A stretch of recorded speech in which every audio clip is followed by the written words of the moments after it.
General John McGrew reporting. This is for those unaffected by the Knox infection. The time has come to bear arms against this threat.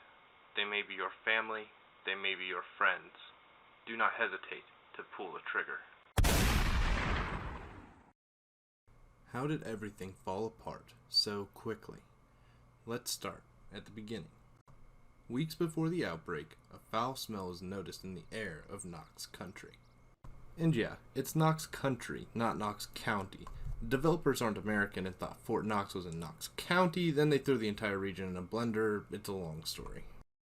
Anyway, about a week before the outbreak, Knox Telecommunications takes the phone lines down for maintenance, and whether this was deliberate or accidental or just timing, these phone lines are never coming back up.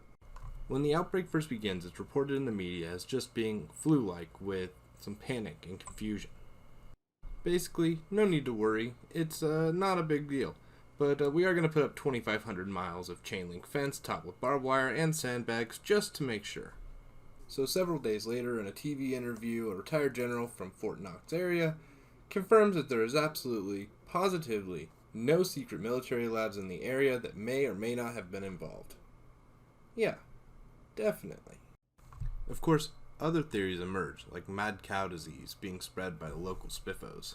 I mean, sure, it's only from one guy who's aggressively trying to sell his book on television interviews blaming factory farming, and this is a localized event, while Spiffos is probably a nationwide chain, considering their headquarters is 4 stories tall and packed to the brim with offices. Still, it's definitely a theory. Now, where were we? Oh, right, the collapse of human society. Just 2 days later, the World Health Organization grounds all passenger flights from the United States. What comes next? Looting, riots, military peacekeepers in major cities across the country. A day later, more looting, more rioting. Now there's a curfew. The Knox exclusion zone gets wider. And something gets leaked to the media. A picture from inside the exclusion zone.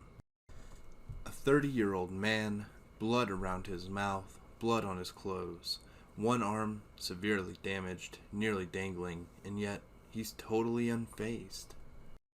Panic escalates. Fear spreads. Now, until this point, I haven't really mentioned the government, for one reason. They basically do nothing but bumble around, and General John McGrew, the main man overseeing this whole Knox exclusion zone thing, only goes on TV to say, "Everything's good, bro, it's totally good." And any tiny shred of faith left in the government completely vanishes 2 days later. After only 8 days since the fences went up and the virus broke out, a wave of hundreds, if not thousands, of infected crash upon the border, bursting through and forcing the military into a hasty retreat. And to add insult to injury, on day 9 we learned something very fun. Not only does it transmit through fluids, but it's also airborne! So what happens next? Well, after the military blows bridges leading across the Ohio River, reports flow in of infections in Cincinnati, Columbus, New Orleans, Los Angeles, Norfolk, London, and Newcastle, all in the UK, Berlin, Germany, Mogadishu, Somalia, Seoul, South Korea, and Okinawa, Japan. And well, I think you can see where this is going. Only a tiny amount of people are immune to the airborne strain, and nobody is immune to the fluids-based strain. So in less than a month, the water, the electricity, they'll be gone forever. In 2 weeks, we went from rocket ships to hunting and gathering. But wait, the radio! If you listen to the emergency broadcast, it's still broadcasting, and you'll get a weather report. Okay, but sometimes you will pick up military chatter talking about activity in this sector or movement in that sector. So maybe, if the military still exists, then hope is not lost. I just hope they don't resort to any drastic measures.